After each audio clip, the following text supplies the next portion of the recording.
जदों मैनू वेखेंगी मेरी याद जदों आऊगी तां पता लगूगा। हेलो। हाँ भाई, भाई नोट्स भेज दो। तूने नहीं लिख हैं? जल्दी भेज, जल्दी भेज, कहीं से भी मेरे को भेज। ना तू भेज भेज, जल्दी जल्दी जल्दी।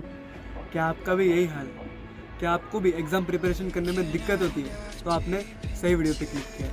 सो मैं आज राणा मंडल आपको एग्ज़ाम प्रिपरेशन के रिलेटेड जो भी सारी प्रॉब्लम्स आती हैं उनके बारे में डिस्कस करूँगा अलॉन्ग विथ सॉल्यूशन।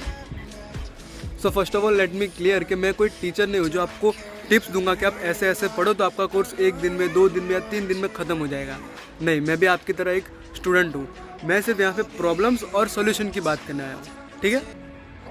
सो हमारी पहली प्रॉब्लम जो है, जो हम सब सारे स्टूडेंट फेस करते हैं, वो है टाइम मैनेजमेंट। हम लोग अपना टाइम मैनेज ही नहीं कर पाते हमारे स्टडीज़ के बीच में और हमारे एंटरटेनमेंट के बीच में।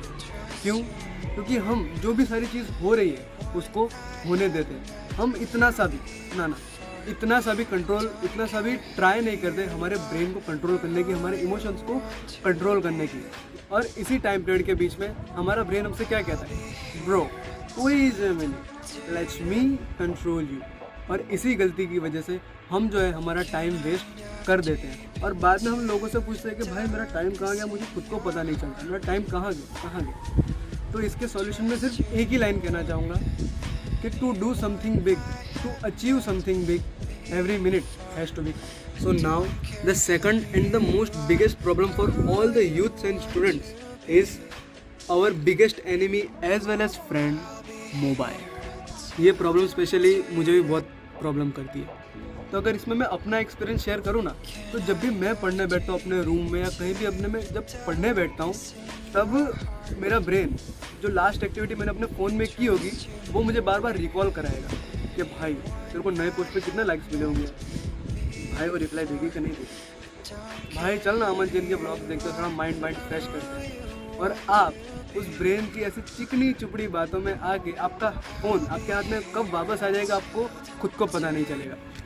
तो इस प्रॉब्लम के लिए आपको ज़्यादा कुछ भी नहीं करना है। आपको सुबह उठ के एक प्रॉपर शेड्यूल बनाना है विथ प्रॉपर प्लानिंग, और जो भी टास्क आप करने वाले हो वो एक पेपर में नोट डाउन करो और पूरे दिन में वो करो।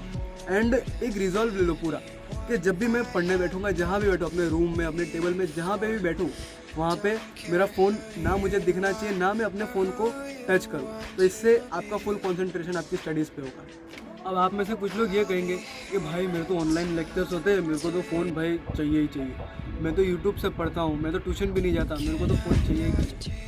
तो उसके लिए मैं कुछ नहीं कर सकता, उसके लिए आपको ही सब कुछ करना पड़ेगा। और उसके लिए मोस्ट इम्पॉर्टेंट थिंग है वो है डिसिप्लिन। कि जब भी आप पढ़ने बैठो तो आपके अंदर इतना डिसिप्लिन तो होना चाहिए आप अपने ऊपर इतना तो कंट्रोल कर सको कि पढ़ते टाइम आपका हाथ धीरे से उस इंस्टाग्राम की तरफ ना जाए, धीरे से उस यूट्यूब की तरफ ना जाए। Just remember one thing, the true meaning of task done is not just to start it. The true meaning of task done is to finish it, and when the results pay off, it is called.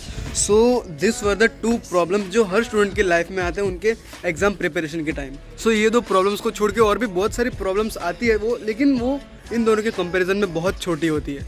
वो सारी problems को आप आराम से handle कर सकते हो just by controlling your brain and just by some discipline. Until then, stay motivated, do hard work for your exam and score as maximum as possible. Thank you.